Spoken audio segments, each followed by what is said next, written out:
Welcome to Lesson 1, an intro to PHP. In this tutorial, I will be talking about the basics of PHP, how to get set up, and a couple of extra stuff.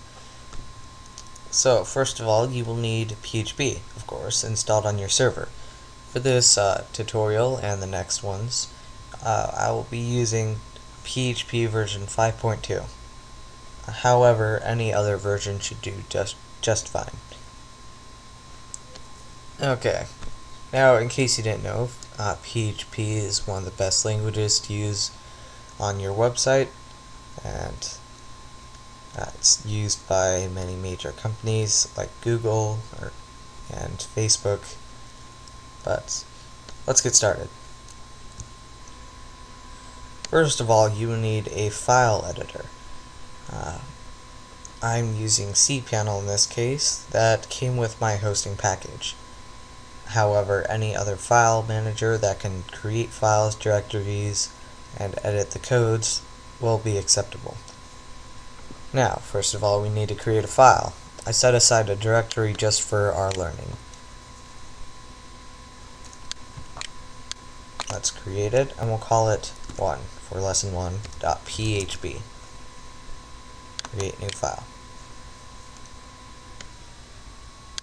And we can also open up our code editor.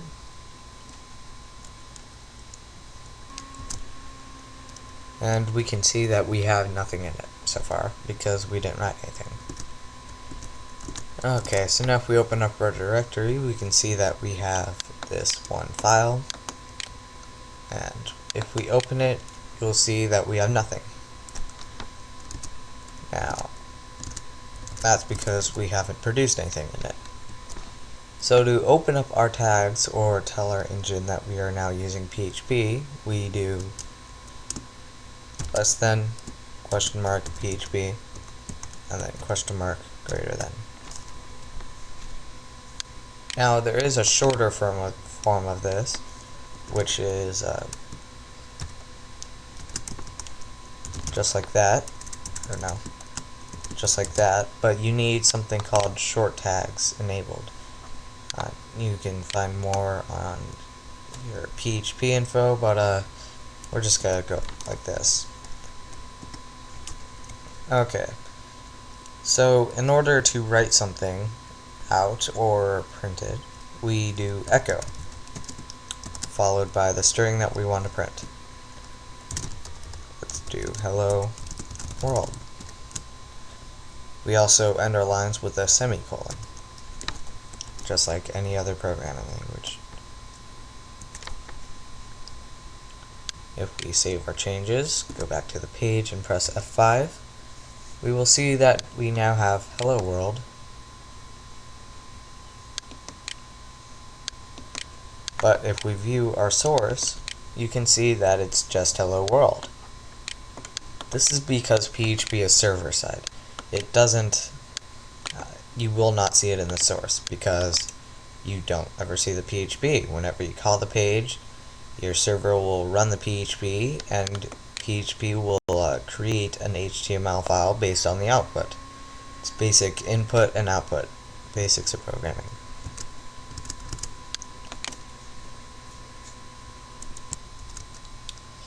Another version of echo is print.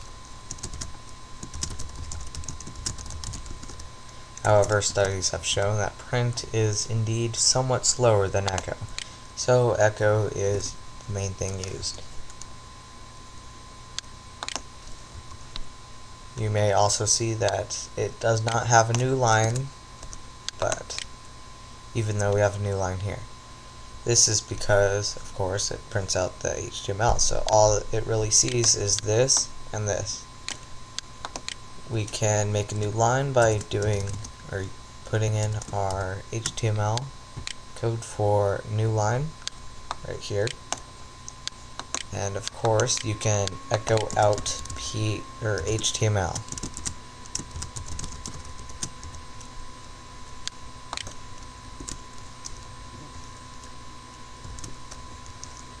Just like that.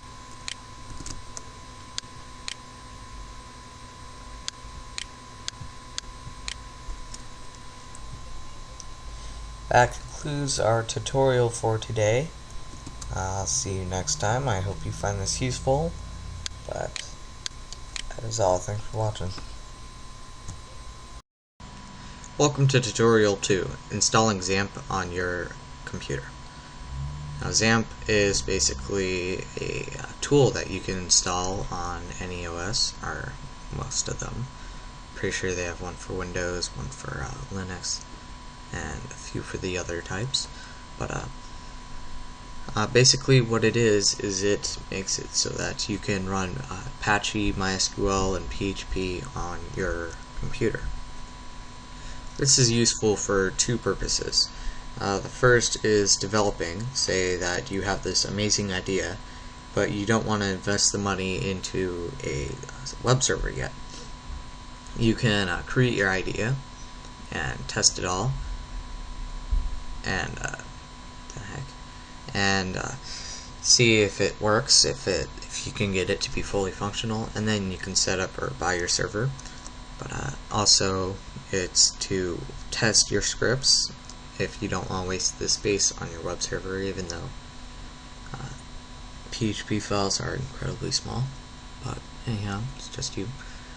Okay, so first of all, you will need to download it. Download it for your OS. I recommend the exe file, or the executable.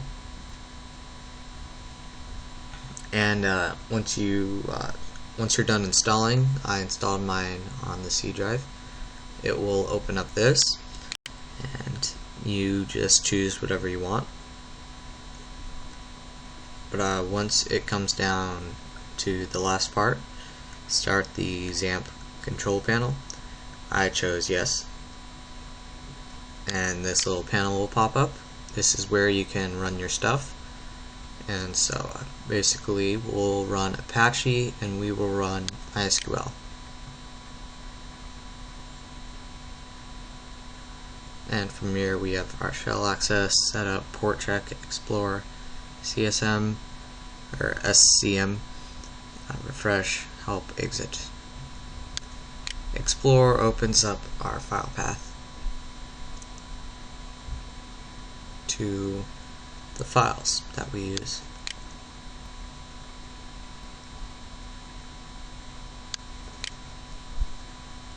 And you can like mess around, look around.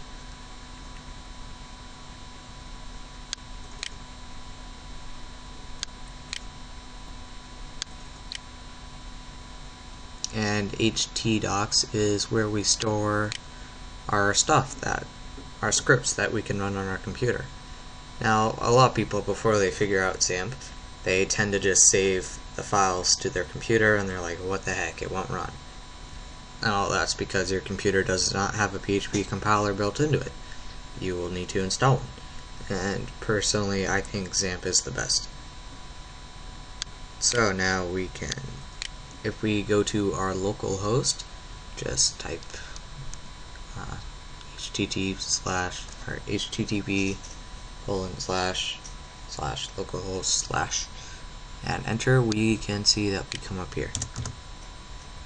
It redirects us to XAMPP, and actually before that you will get something like this.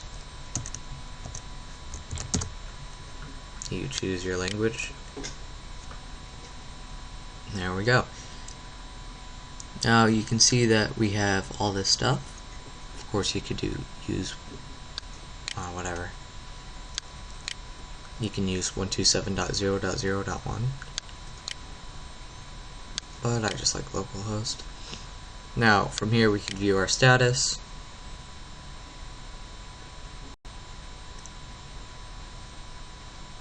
Just like that.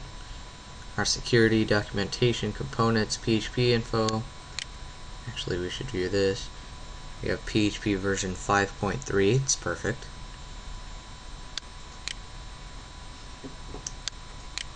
Now, let's script.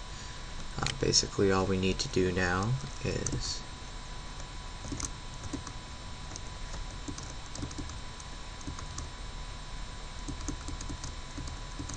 open up our HTC docs, and you could write your PHP script right in here, or instance, that one's right there. I have no idea where it leads to. Let's go. It's just a small little redirect thing.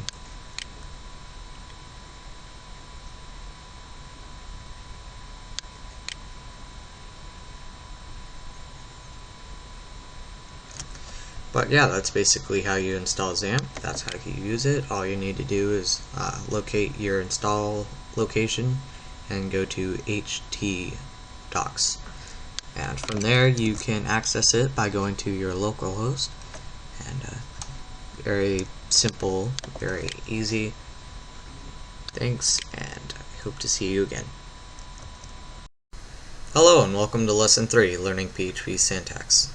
Today we're going to be learning the basic syntax of PHP and stuff such as the opening tags, commenting, stuff like that. So first of all, let's create our PHP file. Actually, this would be 3.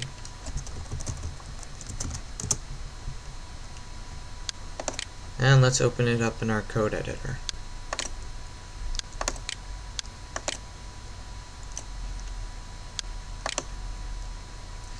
Now, the opening tags of PHP are rather simple. It's just the less than mark, question, PHP. That is all. Now, of course, if you have short tags enabled, you can remove the PHP from that, making it a lot shorter. And if you're inserting PHP into HTML, then it will make it a lot shorter for you, which will be easier to read and such and such.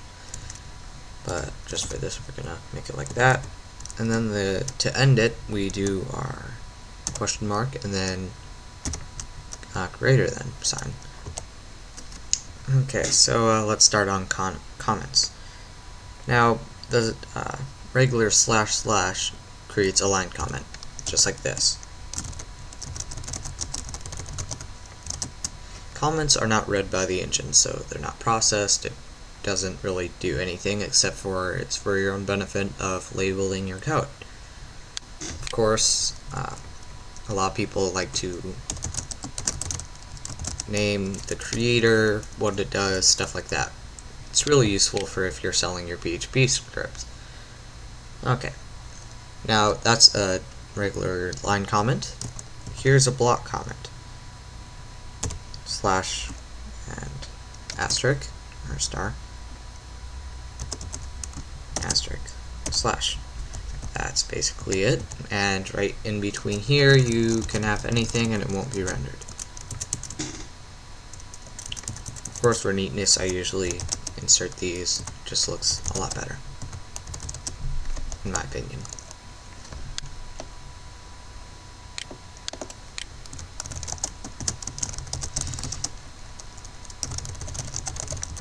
To show that the comments are not rendered, or why do I keep on saying render, sorry, run or executed, we can insert these echo tags.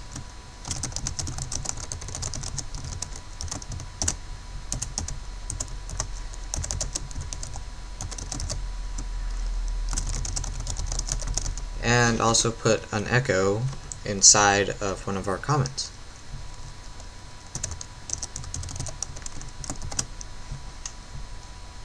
Let's save that.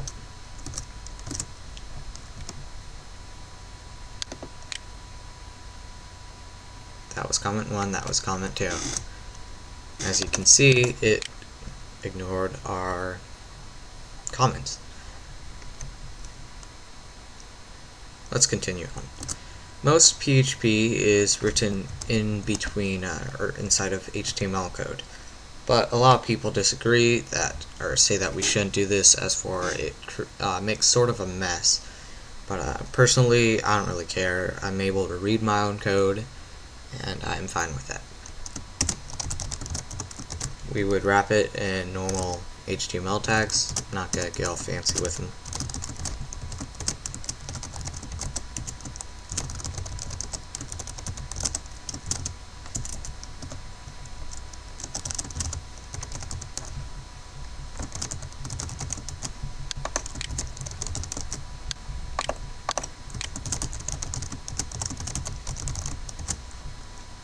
anything out of these PHP marks will be rendered as HTML. So now we can F5, and of course you won't see it because we didn't do anything, but if we view our source we can see that's wrapped in HTML tags. Thank you, that's the lesson for today. We'll see you next time. Welcome to Lesson 4, Variables. Variables are very simple inside of PHP.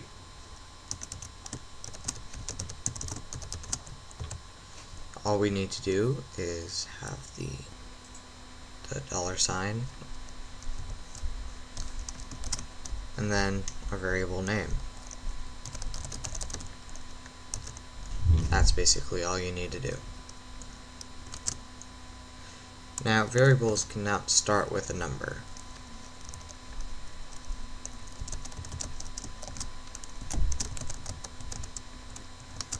This would be invalid. Variables can start with an underscore, but after the underscore it cannot start with a number.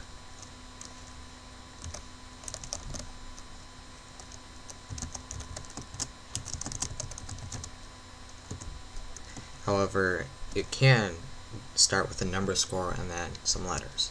And also, you can have letters and then numbers.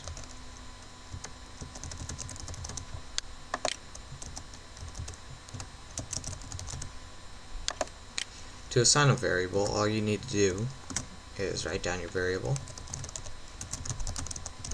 and then equals, and then whatever you want it to equal.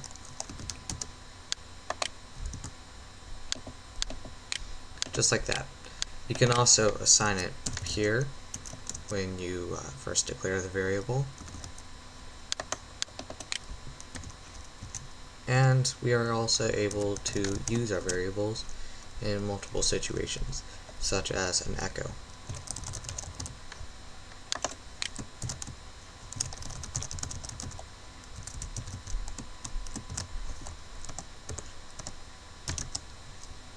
We put a period in between our string, our main echo string, and the variable. This basically connects the two. Of course, you can also just do echo variable. That works too.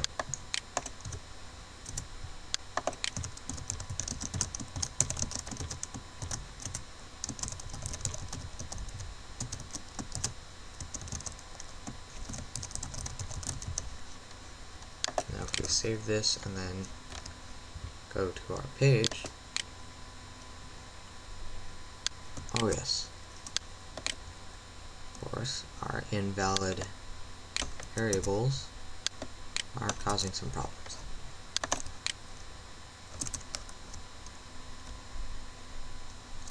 There we go. Now you can see that our first variable is equal to 11, and then since we reassigned our variable, it now equals 10. We can also use the variables and ifs and while stuff like that. You can echo it out, print it out. So basically, you can do everything with a variable. Also, combining, just a quick little tip, if you're using HTML, let me write up our little tags.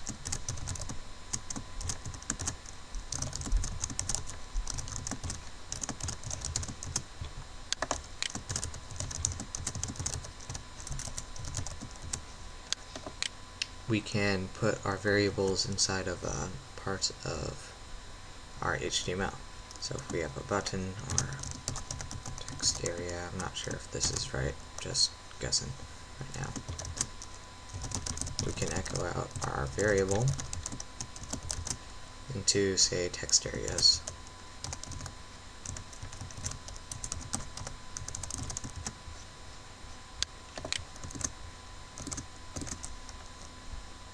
And perfect.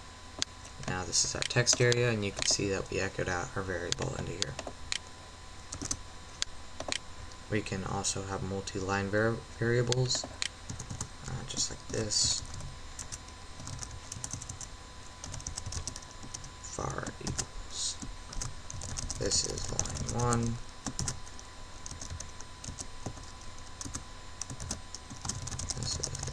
2. This is line 3. And that would be valid.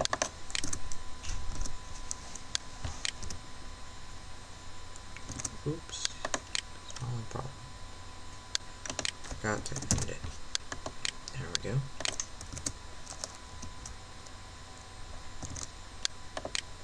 And we could also look at that out. If you have a problem with the quotation marks, such as you want to store some piece of HTML code, you can change it to a single quotation, and a single quotation can only be ended with another single. So then after you start and end with these singles, no matter how many doubles you have, it won't affect the line.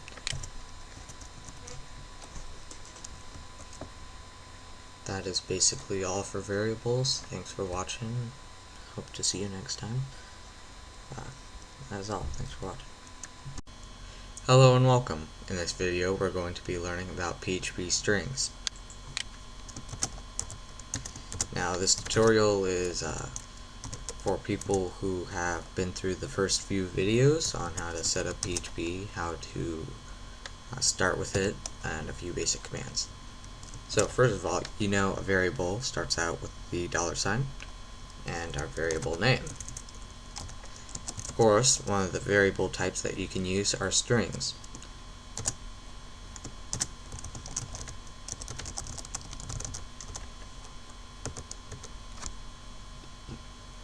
This is a string.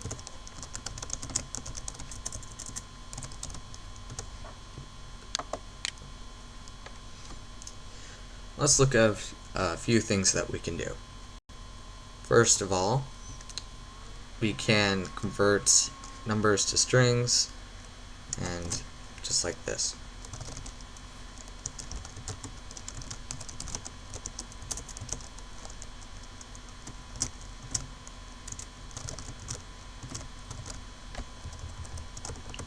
Just like that.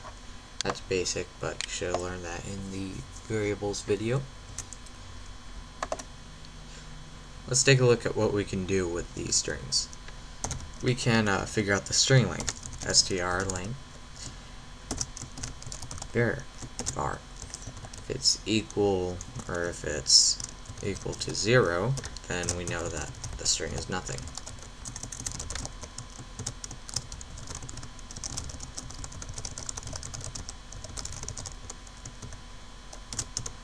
However, there is a faster and better method. If is set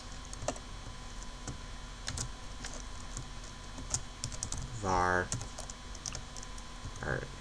1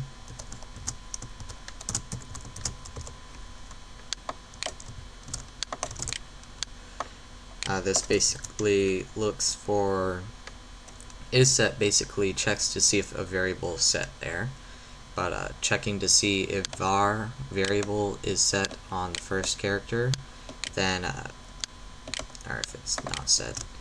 If it doesn't find any characters or at the first one, then it will know that there's no character there, and there will be no character ahead of that, which means that it's 0, so it's empty. We can remove from a string very simply like this. str_replace. Now we choose the word that we want to replace.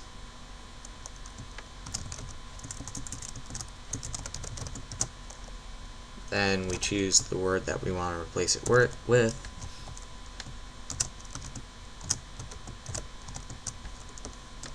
And then we choose our target, which is the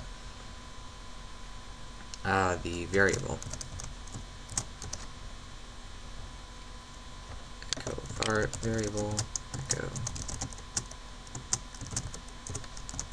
echo new. Save that. And go into here. Strings. Here's our first string. This is a string, and then after our replace, it changed string to string. Only weird.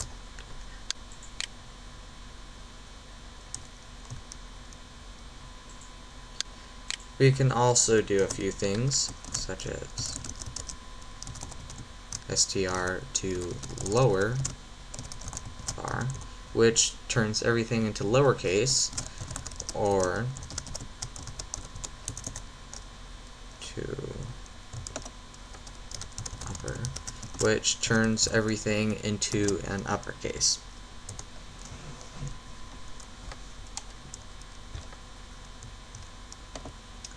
There's also another useful little tool where it stops a hacker from putting in PHP variables or stuff that would ruin or hack your site. Well, it's called strip tags. Basically, it removes HTML and PHP tags from the input.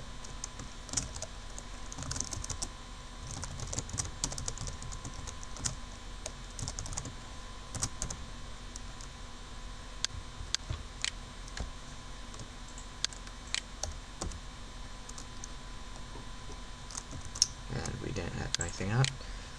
So that is basic strings. Very easy. Strings are the most used variable ever. There is a lot more to learn. You can go to PHP's website and Google or look up some strings, and they have a full list of all the PHP strings.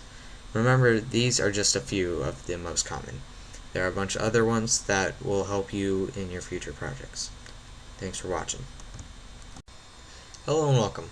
In today's video, we are going to be learning about operators. Operators are used to change values of variables, and they are used for comparing variables.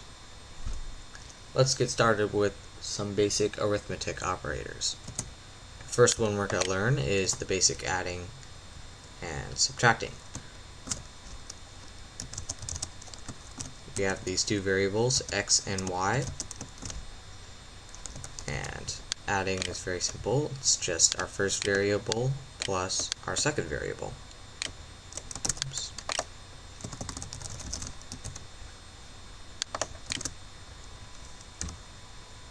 We can see that this outputs 10 because 5 plus 5 is 10. We could also subtract.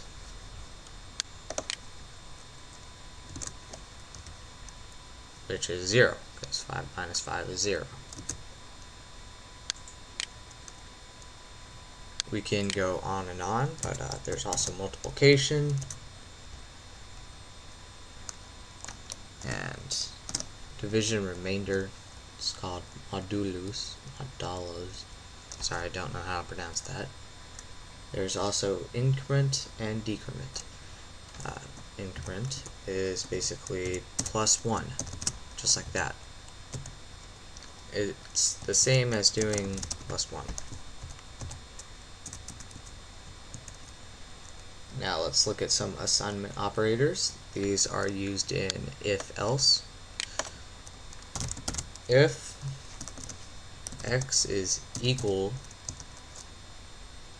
or actually, this is wrong. Assignment operators changes the value of a variable. So x equals y, that means x will, or z will equal y. Now, we can also do plus equals, which is where it takes this and adds this to it.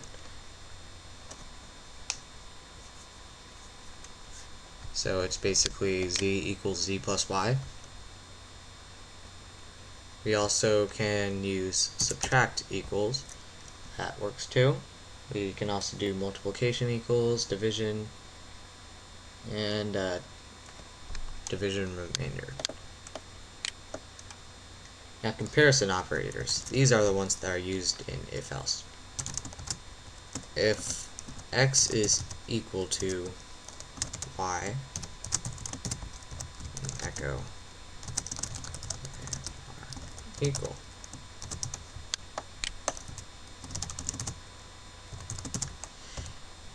These two equal signs are for comparison. It does not turn x into y. It compares the two. It will return true if this is equal to that, but it will return false if it's not.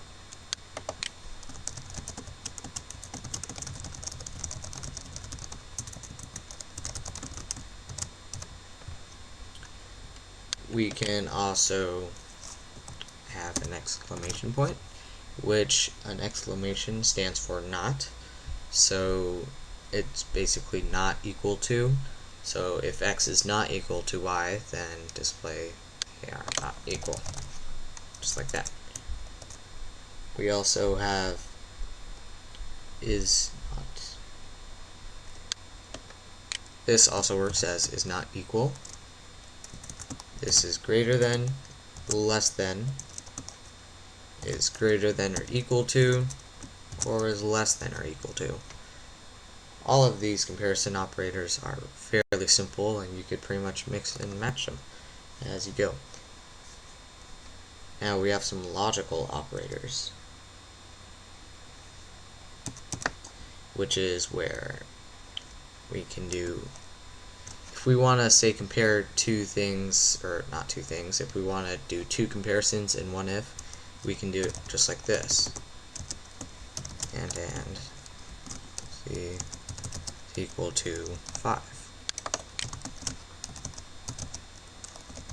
We'll just make it to 4. This makes sure that both of these have to be true in order to continue.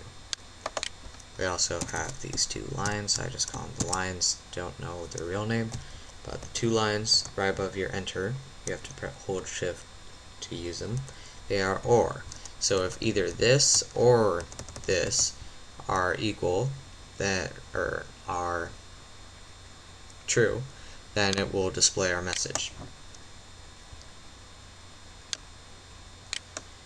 And that's pretty much it for operators. Of course, like I said before, you can mix and match some of them, but that's pretty much it. Thanks for watching. Welcome to another lesson. In this lesson, we will be learning about PHP if-else statements.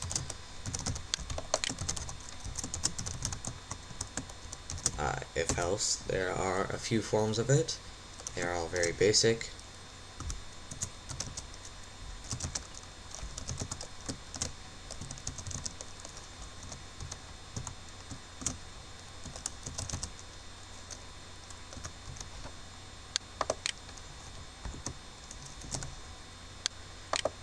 Here we go. Now the first type is one line. It's if, the basic, if, and then we do our comparison here. And this is assuming you have viewed the last lesson, operators, which tells you the basic operators of if else. If y is equal to x, echo, they are equal. This is all one line, very simple. Save. F5, and you'll see that they are equal. Now that's basic.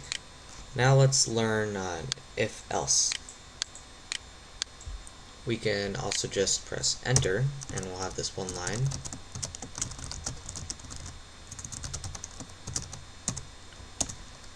Else.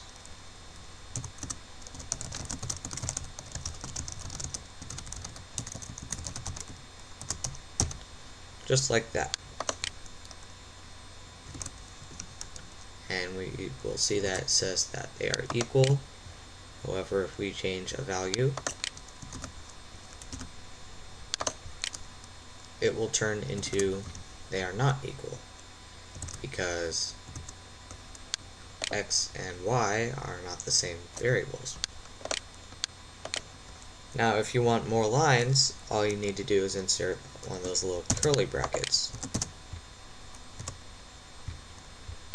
and then give one for else.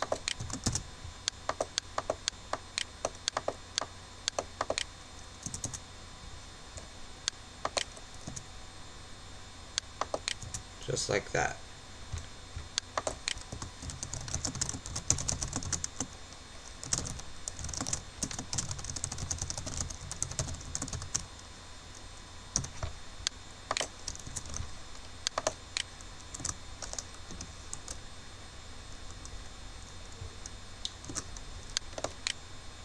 we can also do if or else if, which is where else if we could basically have another if here.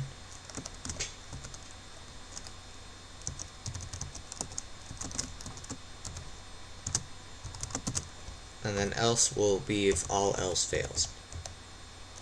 So if this fails and then this fails, then else will be run.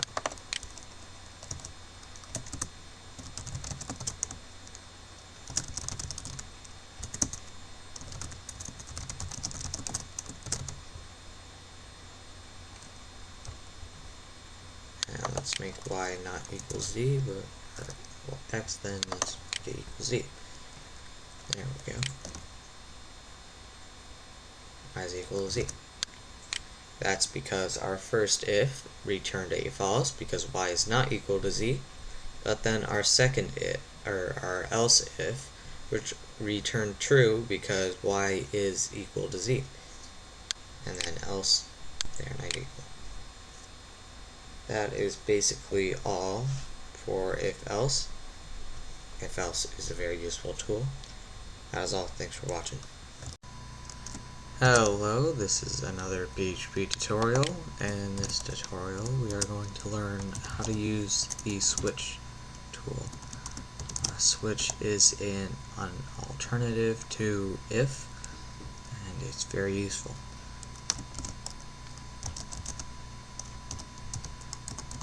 Normally, if you wanted to check if I were 5 or 6 or 7, you would do something like if I equals 5. And then you would repeat this over and over. But that can be a little bit confusing and long, so there's switch. It's basically switch, our variable, and our opening curly brackets. And inside here we have what are called case.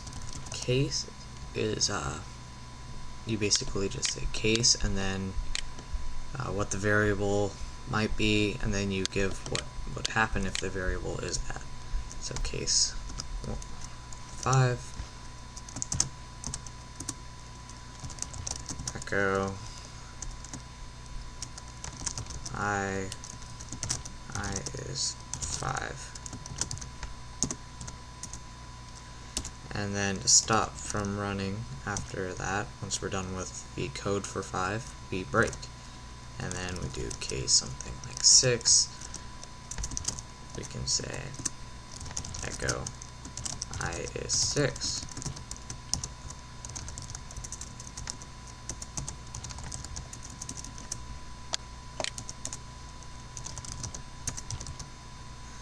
Also, if you want to check if it's nothing, it would be default.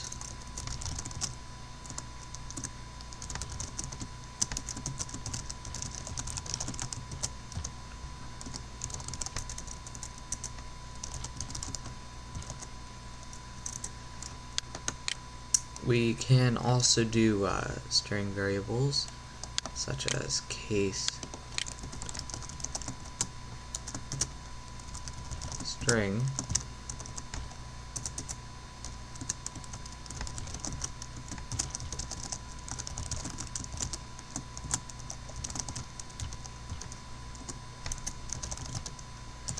and we can also do true or false. Switch is pretty much a very good alternative if you have a long list of variables that you need to check for. Another alternative to using the curly brackets is just to have this switch, and then once you're done, and switch. I don't really like that, but it's just another way. That's basically all there is to switch. It's very easy, and it's a very good alternative. Just, yeah. Hello, it's me again with another tutorial. In this one, we're going to be learning about PHP arrays. Arrays are useful for storing data or variables and making it really small and really easy to access them. Let's take a look at an array.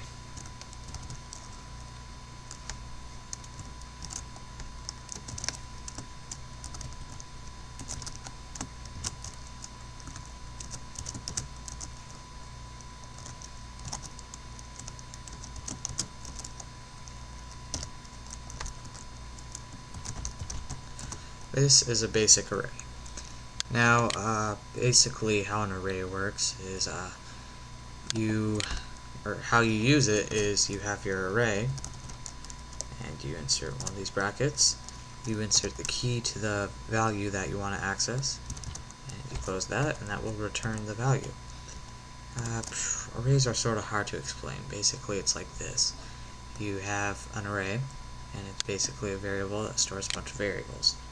I'm just going to explain this really simple.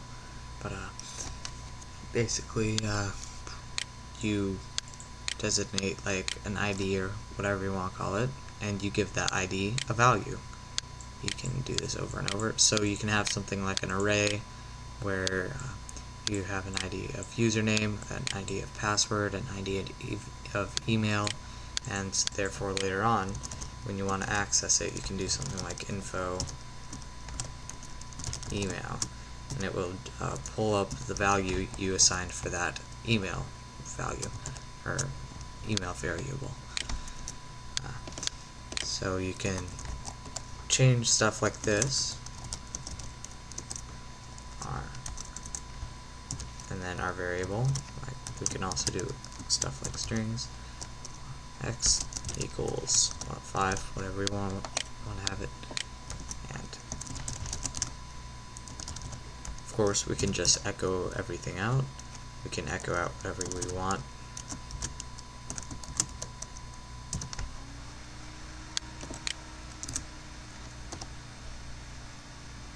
And that would echo out 5, because we assigned 5 right there, and we echoed out 5, the variable. To delete a variable, all you have to do is unset our, and then our variable name, or we could just do the whole array. That is pretty much it for arrays. Basically, when you declare the variable, you just have to do array, and then our ID, and we do this equals then or greater than sign, which sort of looks like an arrow, and then the value of that ID. So yeah, arrays are very simple. I use them all the time. They're very good, very neat. It's perfect. Thanks for watching. Hello and welcome again. In this tutorial, we are going to be learning about while loops. While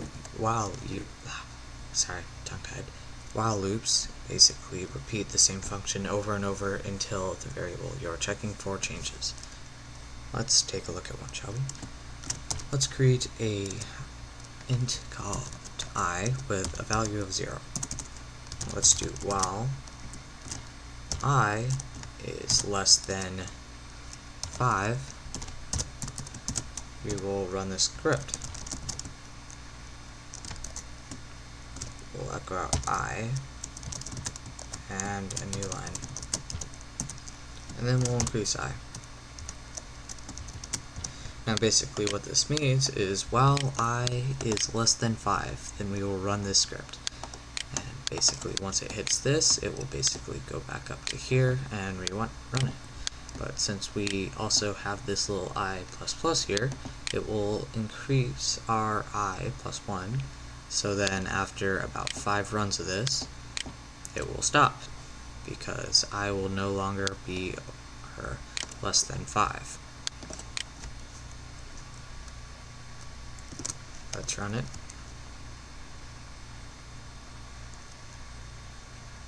And we have 0, 1, 2, 3, 4, because 0 counts as 5.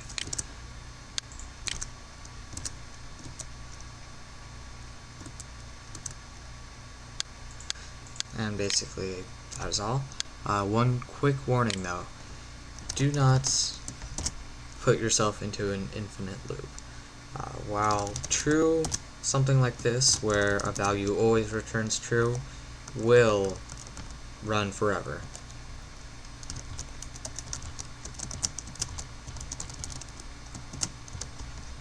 Let's take a look at that.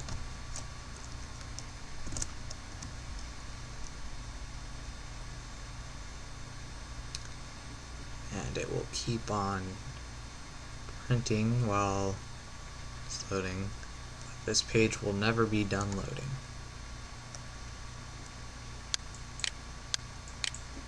Yeah, that's bad, because our script is still executing. Oh my. We'll just stop that. Okay. That's pretty much all for a while.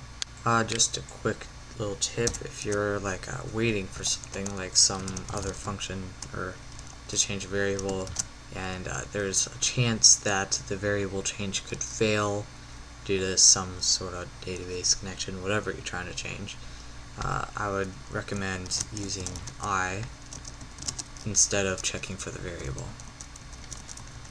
So I mean, like have it like a number of attempts to check for the variable before it times out, or yeah, you create sort of a little fake timeout script, and so then you don't end up running forever because you are waiting on your function to update a variable, but yet it really won't be updating the variable because it failed the first time. So yeah, that's pretty much all it is for whiles, and hope to see you next time.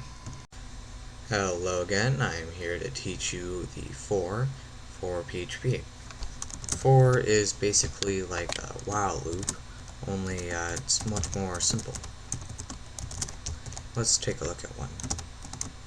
It starts out like a while loop. You do for, except for it works like this. You declare your variable,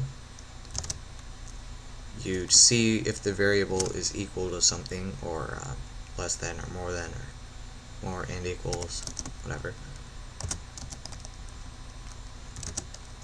And then you do an action every time for is run.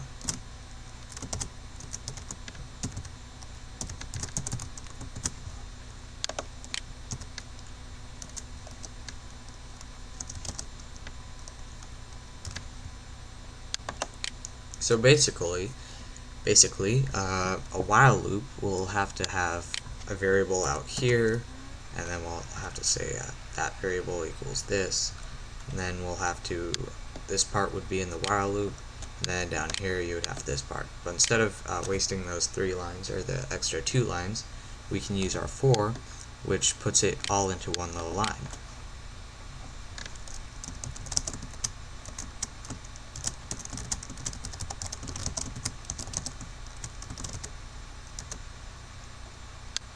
As we save that, we can see it outputs just like a while loop. So 0, 1, 2, 3, 4.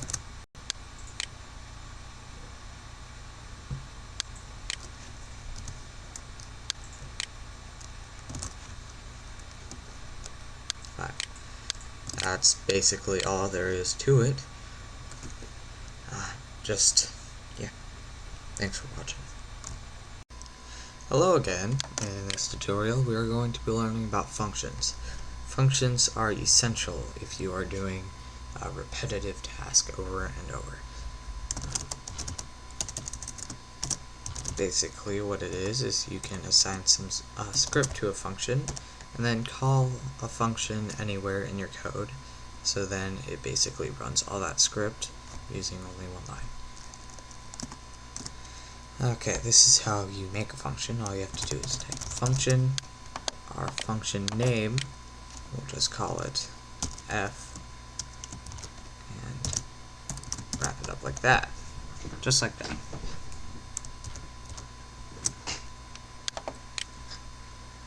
Okay. Now, inside of our function, we can do anything. We can do anything we can do outside of it.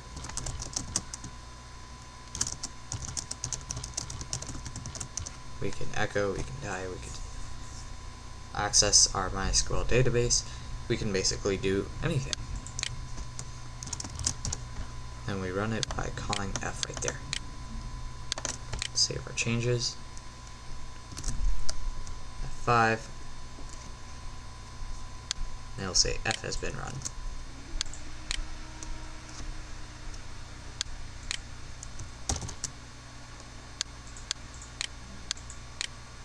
We can also have a return, which basically returns a variable. which is like we can include things like this, where like we say we want to call something with variable, like, yeah, making this confusing. We want to run f using this string.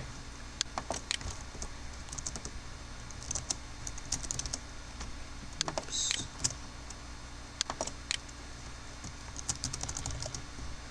So basically, this string right here will be assigned this variable, and then we can use that string anywhere over here, just like that. We can also return, such as return true, or return false, or we could return a string. Basically, return would work like this. If f string, this would return a true because we have a true here and there's no reason why it should be false. Therefore, it would run the script inside of if. That is basically all for functions. Thanks for watching. See you next time. Hello and welcome again. I'm here with another tutorial in PHP. In today's tutorial, we are going to be learning about Windows Forms, or not Windows Forms, sorry. We're going to be learning about forms, basic HTML forms. Now, let's get started. This is actually going to be part 1 of 3 videos on Windows Forms. The first one's going to be the basic HTML layout, second one's going to be using Git, and the third's going to be using Post. Let's start out by creating our HTML form. I'm not going to write up the whole HTML, I'm just going to write up the part for our form. Okay, form. This basically opens up our form. It's the HTML tag for form. We need this, by the way. Action. This is where all of our variables are going to be sent. In this case, we are going to send it to forms.php, our same exact file. So we could just have it be forms.php, or yeah, we'll just do forms.php. Then let's close it down here. And let's have some text. And then input. Input is basically where whatever the user interface or uses. It could be a radio box, a drop-down box, a text box, anything like that. But in this case, we're using input type equals text, which is a text box. And we also need to give it a name. This is what I call the ID, which is basically what we will be looking for in our PHP.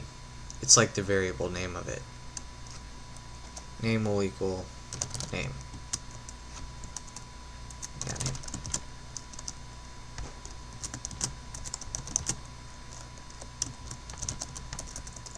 Then let's have a little submit button where input type equals submit. Submit enters the form and sends the variables to our forms.php. And let's save this. F5. And we can see that we have a little form. It has name, we have a text box, and then we can press submit.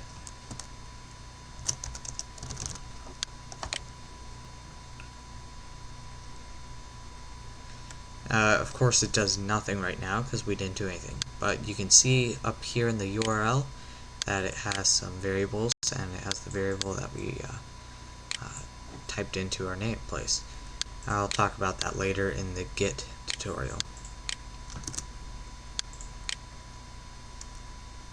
That is basically all for right now. Check out the Post or Git tutorial to learn more about forms and how you handle them. Hello and welcome to part 2 of forms. Right now we are going to be using Git to retrieve our variables. So before we show our form here, since we're sending the variables to our same file where the form is, we are going to have to check for the variables to see if the form has been submitted before. We do this by just choosing a random variable, and we retrieve it. Get works like this. You open it like any normal variable, but you do $_get, and it's basically like an array. If you've seen the array tutorials, open up your brackets, choose the name of the variable you're trying to access, which is in this case name, and we need to assign this to a variable. Name equals get name. Perfect. And here's a little tool or function. If is set name. Basically, this checks if name has been assigned before. If it has, then it means that our user has submitted the form, therefore assigning a name to name. Now, I don't want this form to display twice, so I'm going to use a die. And from die, we can echo out stuff like a little error message, but in this case, I'm just going to use it to say hello.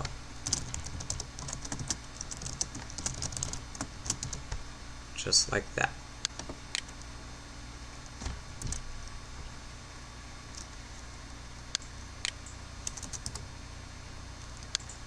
Name will equal Sean, and then I'll say hello Sean. That is all for the get tutorial. See the post tutorial to learn how you can securitize your forms more.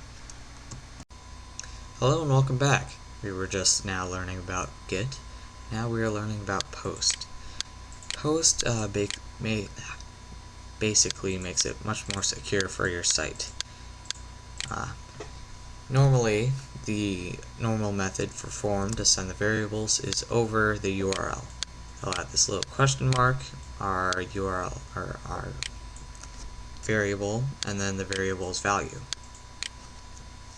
Now, of course, this can be easily modified. So if you're sending precious information or stuff that you don't want accessed by the user, then you would use post.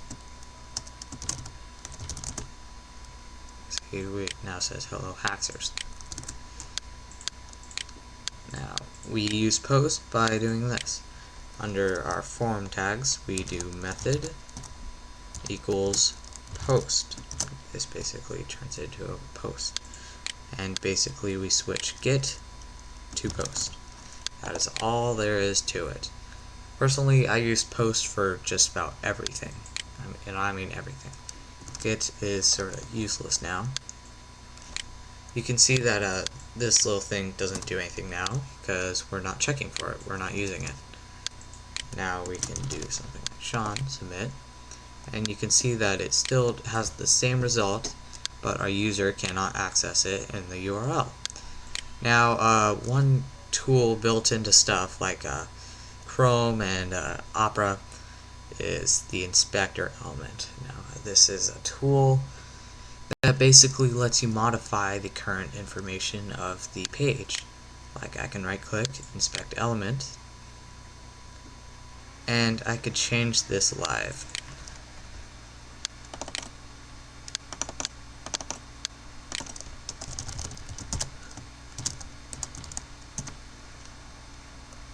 Oops.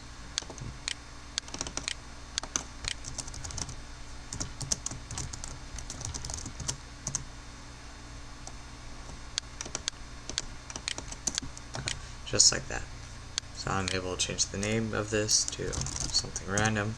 Therefore, when I submit, even if I put some text in there, it won't show up because we are looking for the wrong thing. Some people create a hidden value. Here's a hidden value. Input type equals hidden. Name equals hide, value equals secret info.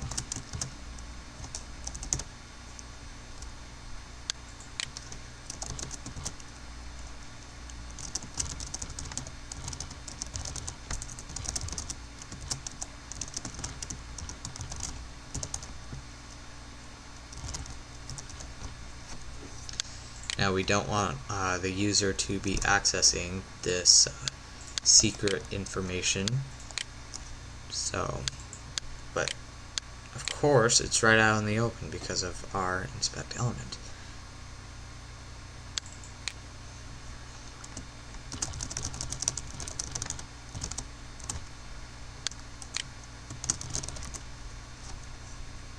On the secret info is you have been hacked.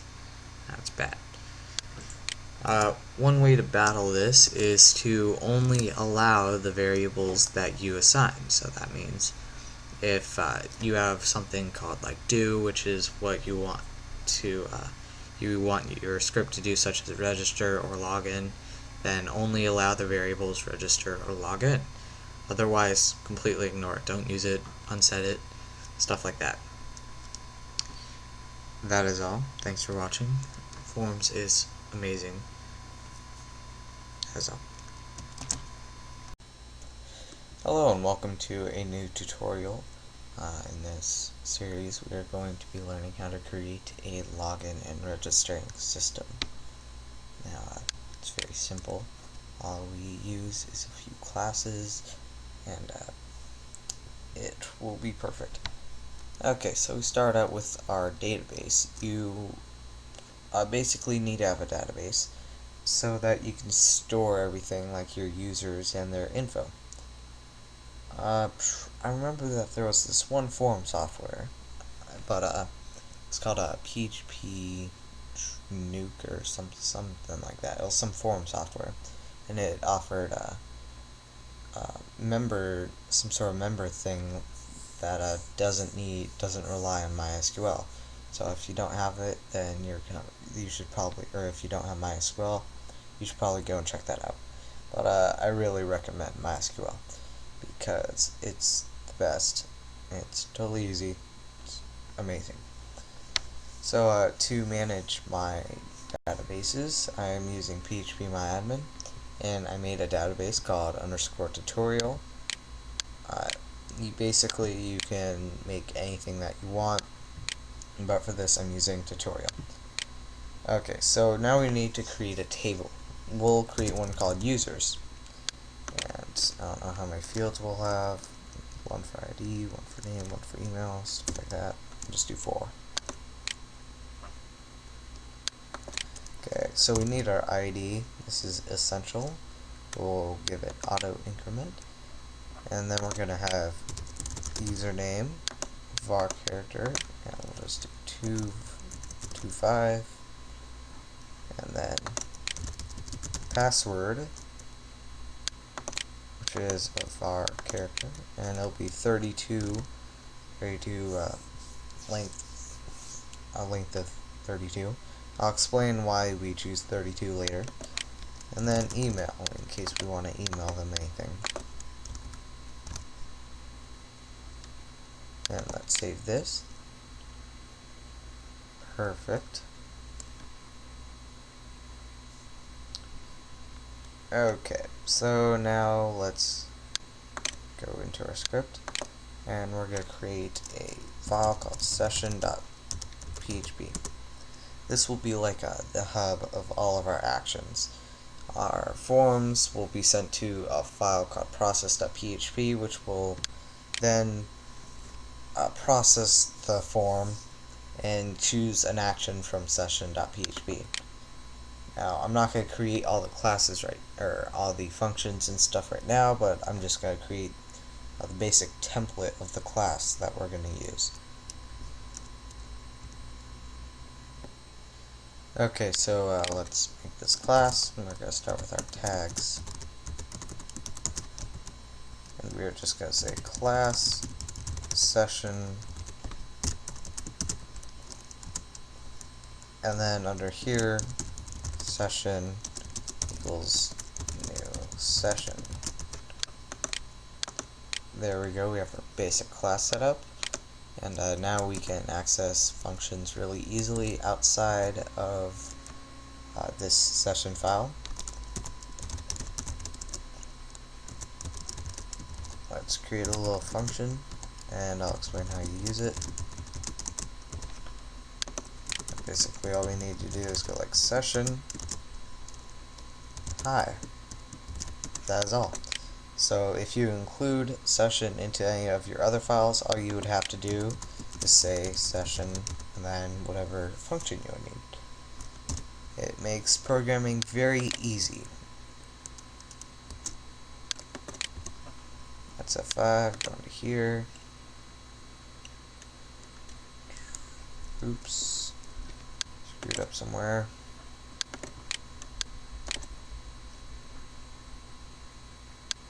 Or not supposed to be there. Sorry about that. And there we go, that's pretty much it. So in our next tutorials, and the future ones, we're going to start first with registering. We're going to insert our stuff into our database, and I'm also going to explain about the password, how the passwords are going to work. After that we're going to do logins, then cookies, and so on and so forth. Hope to see you again soon. Hello, I am here for a sort of long tutorial about creating a CMS. A CMS is a content management system much like the one that cPanel has, File Manager. A content management system allows you to edit, delete, view, create, upload files to a directory. Okay, so let's get started. We need an index file. Let's open this up. And let's open up our tags. Okay, so our index file will handle our warnings, such as like you cannot delete that file or error or stuff like that. It will also print our contents in a directory and display links to edit them and delete them and such like that. Okay, so let's get started. Let's make something called dir, which is our directory that we're going to open. In this case, it's going to be data. Actually, open dir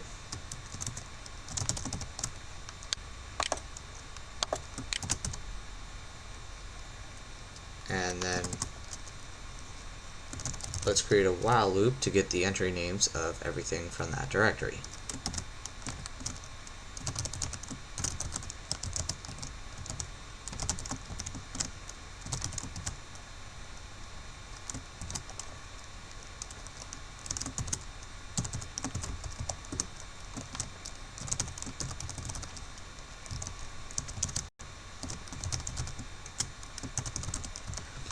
Now basically what this does is it will add entry name to our directory for every entry name. And now since we do not need the directory or the open dir anymore, we can close it. It is important that you close everything that you open. Now let's count everything in our array. This can be used so that we know how many files we have, or we could display like you have 18 files. Okay, we could do this by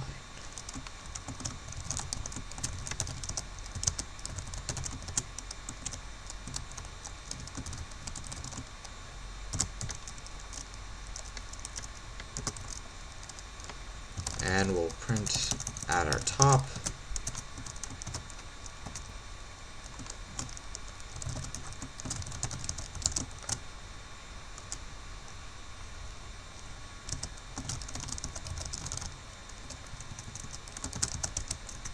we'll display our index count files in our directory.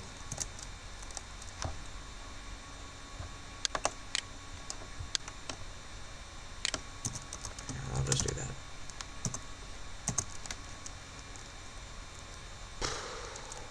Okay, now let's sort our array.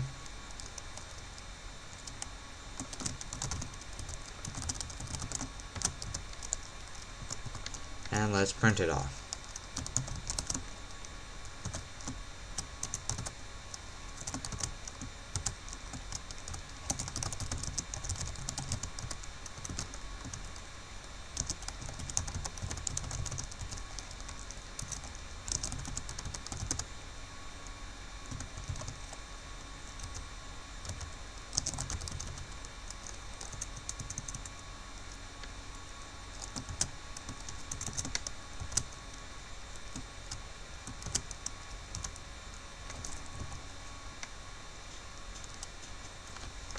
And then, okay, now we opened up our table because we're going to display everything in a table.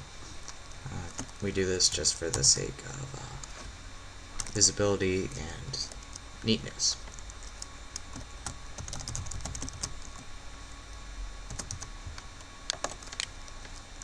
Now we're going to loop through our array and print one row for each array, or each value we have in our array.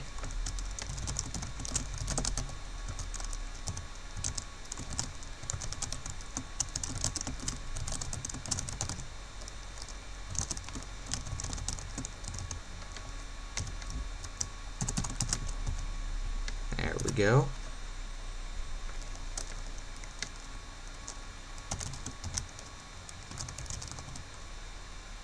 And we are not going to list hidden files using this.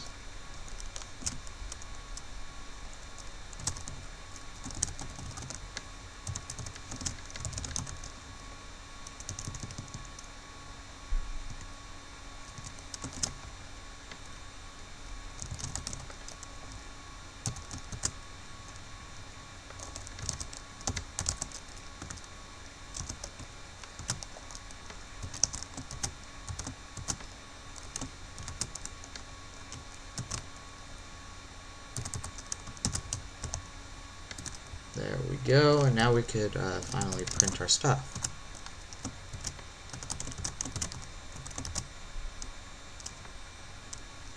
And this might take a while, so I'll pause it and resume once I'm done. Okay, so now that we're done, we can test it out. Oh wait, first I need to create the directory of data. Then we also need to create some files. Oops.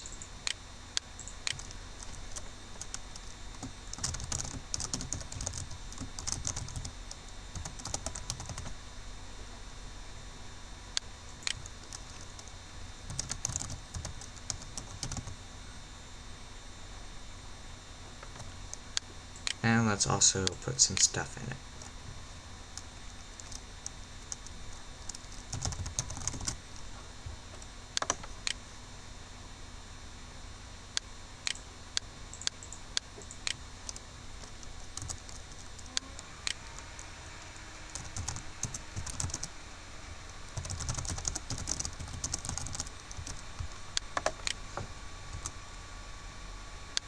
Now we can go to our directory, enter. Oops, it seems that we have a problem already. Don't care about you. Unexpected curly bracket on line 19. I forgot to close one of these things. Sorry about that.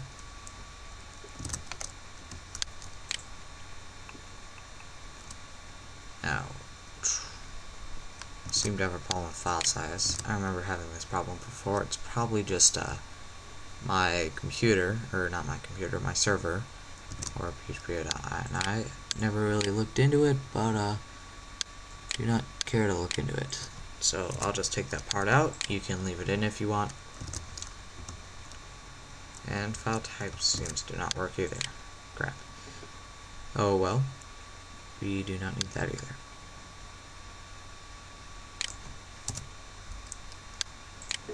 Okay. So now we have our files, and the links go to the files. Actually, no, they do not so far. We need to add data slash. Save that.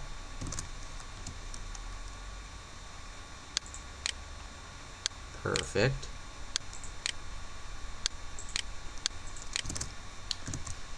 Now let's add some extra links.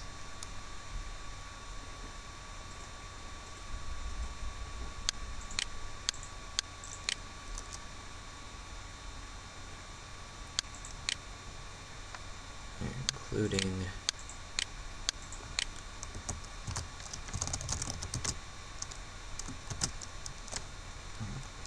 TD.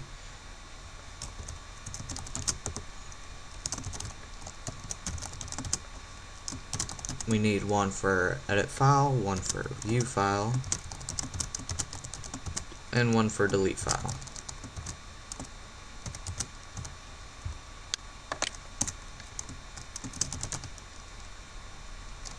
Edit.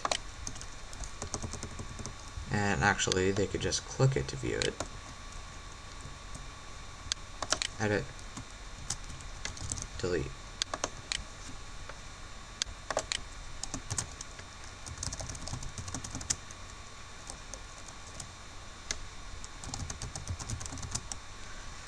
And the way our deletion process is going to work is we're going to use git to retrieve the file that we want to delete, and then it will delete that file for us.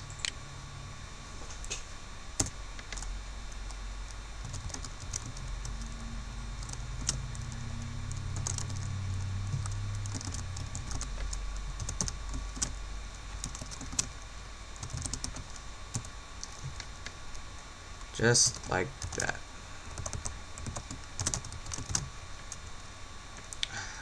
Crap.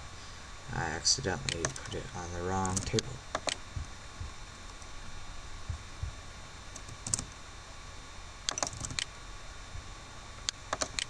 There we go.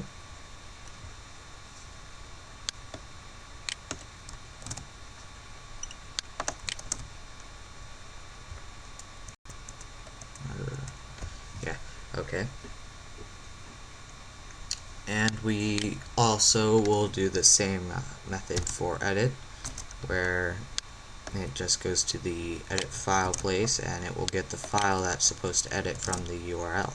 Or from git. Edit.php file equals to index. Perfect.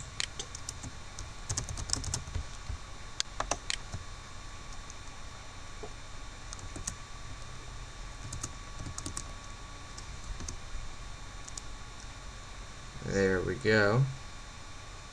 And of course we don't have our deletion set up, but we'll do that right now.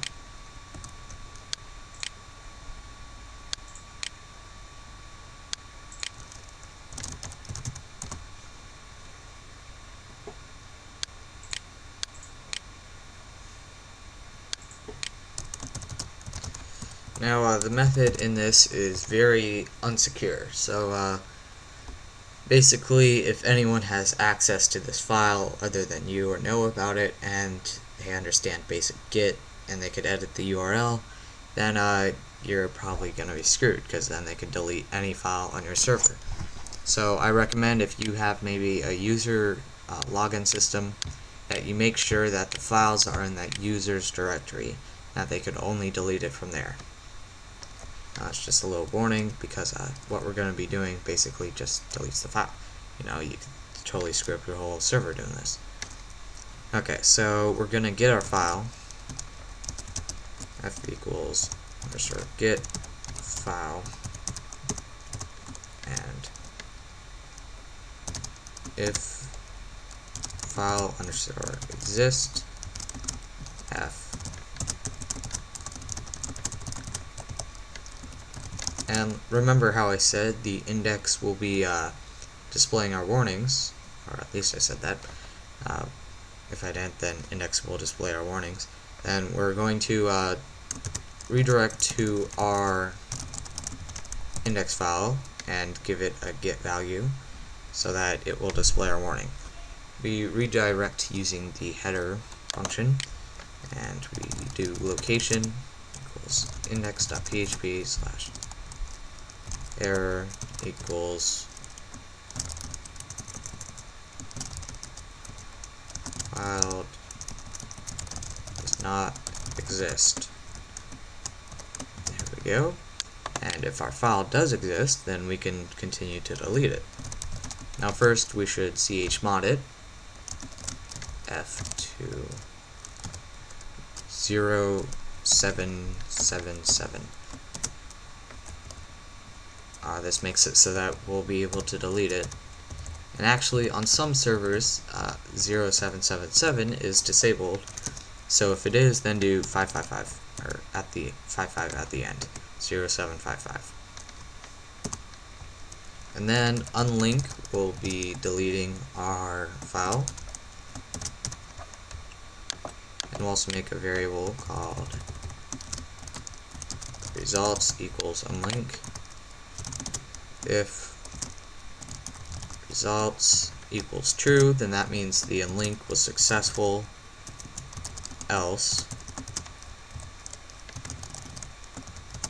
and if the unlink was unsuccessful, then we will say that the deletion did not work.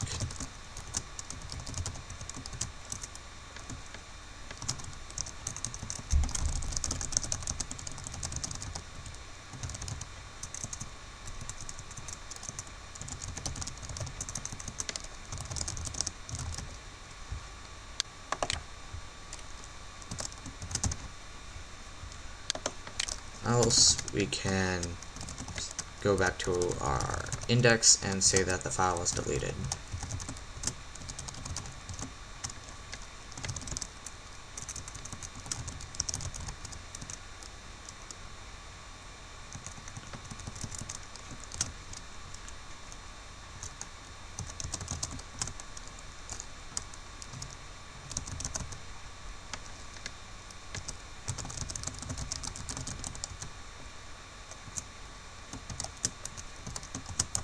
There we go. We can save this.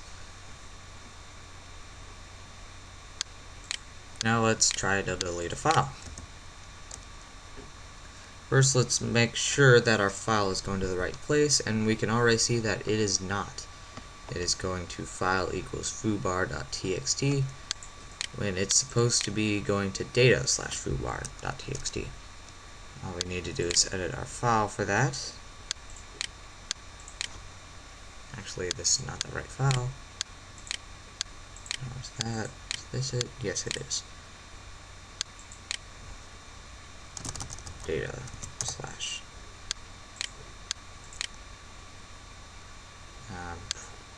close that, F5, and click. Not found. Data slash.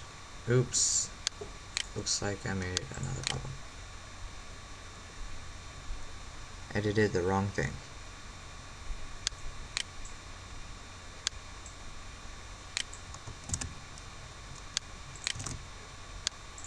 Save changes. Without 5. Oops.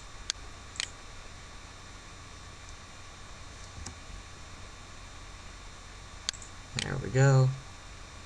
And it looks like our file has been deleted, and we can also see that our error says it has been deleted.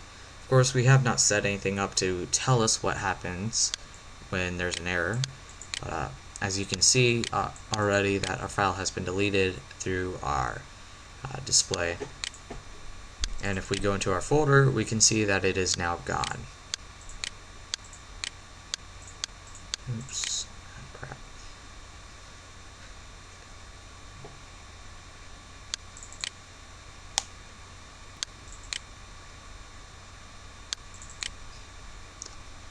Okay. That is it for part 1. View part 2 next.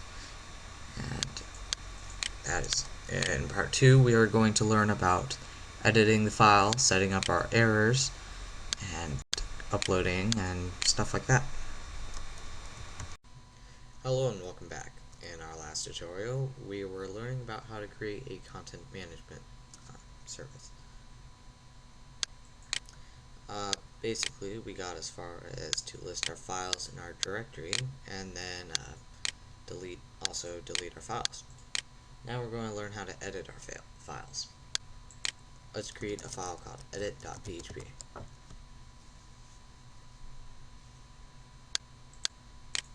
Let's open this up.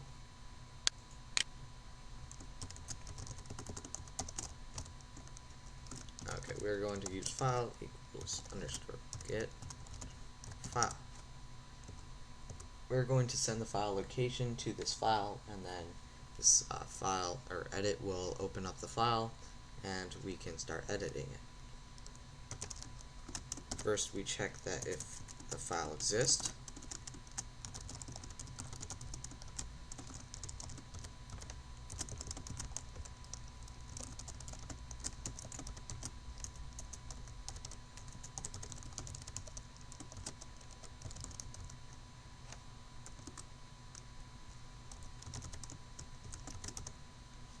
There we go. So if it does not exist, then we go back to our index.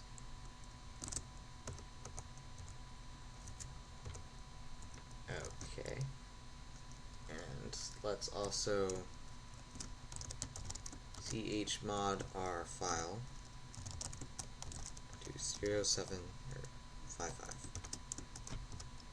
And we suppress the error warning or warnings on this because we do not really care if it fails, because if it fails, then we still might be able to open it up and read it. Okay, and also we're gonna put our code, since edit is one little. Actually, never mind about that. We now need to read our file, so we do that with fopen.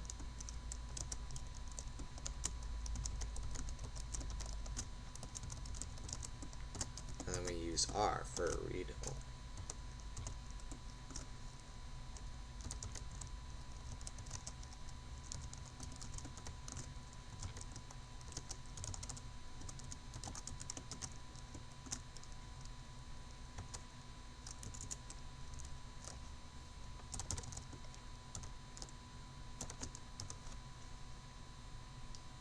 And let's make sure this is right.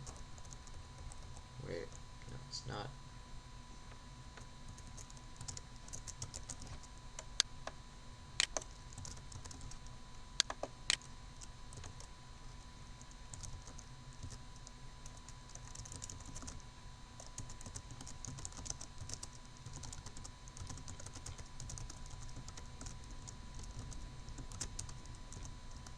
Then at the end we close our fopen with fclose fp.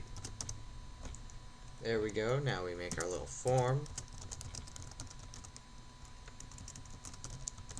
Method equals post. Action equals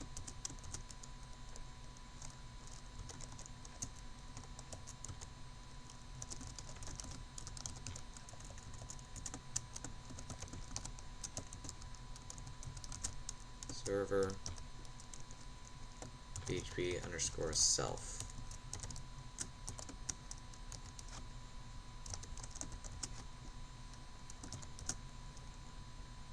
There we go.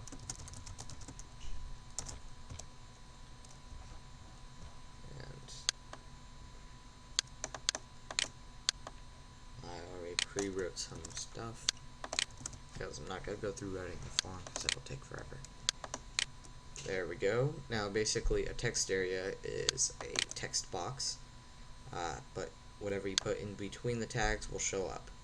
In this case we use PHP to echo out our file contents, which we got, so that you can see what the file contains. Now we need to do something when our form is posted here, and we want to do something before we open up our file. So we'll put it right under our chmod. We'll do if underscore post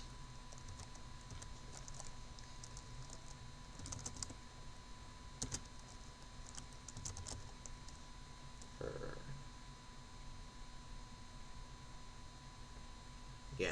save file from our button.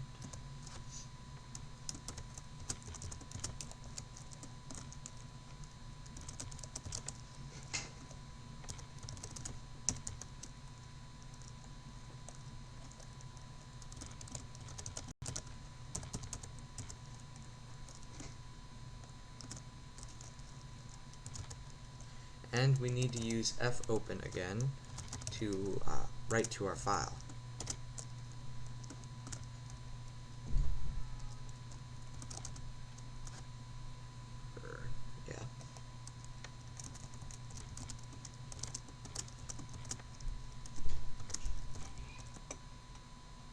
Where were we?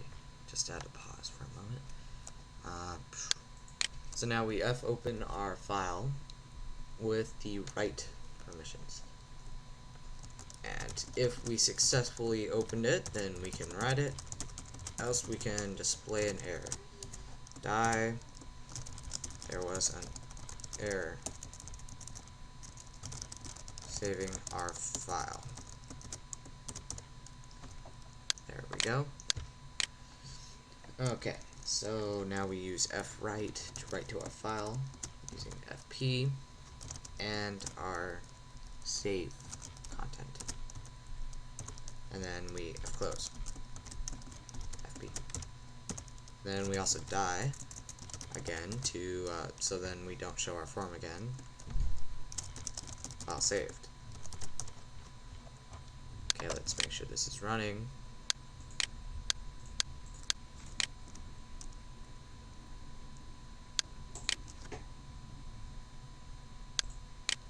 And I'm pretty sure there's nothing in foobar. Let's save.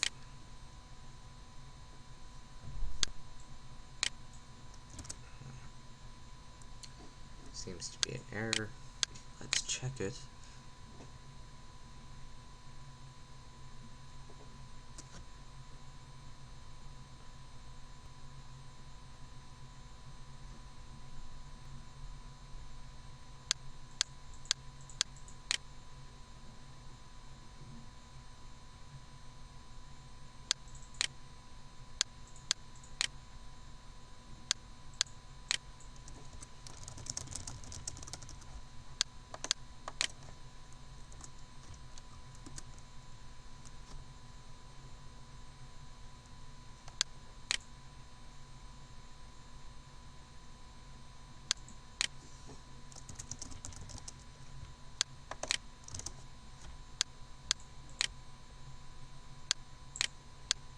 Now let's try this again. Perfect, it works now. And that is basically all. Thanks for watching. That will be the end of our tutorial. And of course, this is not really complete, but of course, that is basically the basics of a content management system. So that is all. Of course, you will have to end the links at our end here to make them return. But other than that, you are good to go. Thanks for watching.